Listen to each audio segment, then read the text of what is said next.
eksena ay simula sa isang madilim na bahagi ng lambak ng Bunjil. Pagkatapos ng isang madugo at talunan ng digmaan, si Clotomir sugatan at pagod ay nakaupo sa isang bato. Papalapit sa kanya si Gumila, ang kanyang dating kasintahan.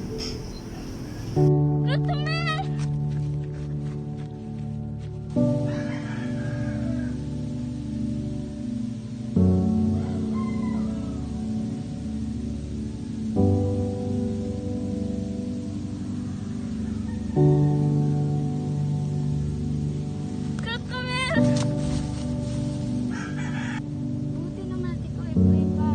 Akala ko hindi ka na babalik. Ang sakit ng aking puso.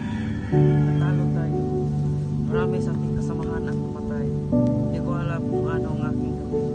Alam ko mahirap tanggapin. Alam ko mahirap tanggapin. Ngunit, may sasabihin ako sa'yo. Ano yon? Hindi na ako gano'n. Nagpabinyag ako at isa kong ganap na Kristyano. Ano? Bakit? Bakit mo ginawa yon? Alam mo bang sisiba lang ating Diyos ha? Natutunan ko ang katotohanan. Nakita ko ang kabutihan sa kananong talatay na ito. Sinta ko. Bumalik ka bilang pagano sa akin. Ituloy natin ang butlot ng ating pagmamahalan. Clotomir, magpabinyag ka na. Ialay mo ang iyong sarili at kasigpihan ng Panginoon.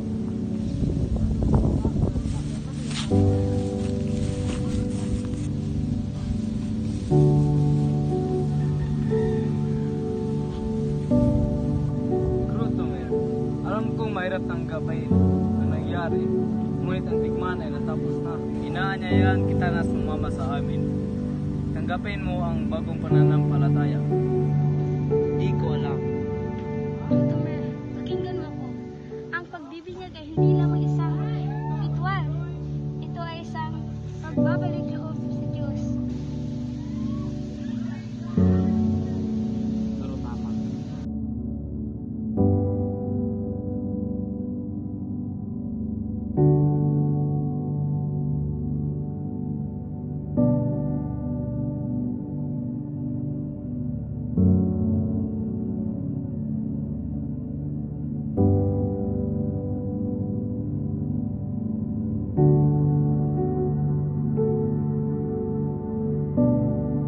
Yan, tinatanggap ba ninyo ang iyong anak bilang isang anak ng Diyos?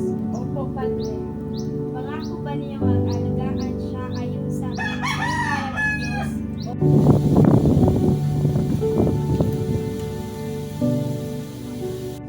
Mula ngayon, ang iyong anak ay isang anak ng Diyos. Aalagaan siya ng Diyos at gabayan sa kanyang buhay. Salamat po, Padre. Ang pagbibinyag noon at ngayon ay pareho nagpapakita ng pagnanais na magkaroon ng bagong buhay, ng pagbabago ng pananaw at ng pag-asa para sa isang maayos na bukas. Bagamat iba ang paraan ng pagbibinyag noon at ngayon, pareho ang layunin nito. Ang pagtanggap sa Diyos at ang isang pagiging bagong nilalang. Ang pagbabago ay hindi madali, ngunit ito ay posible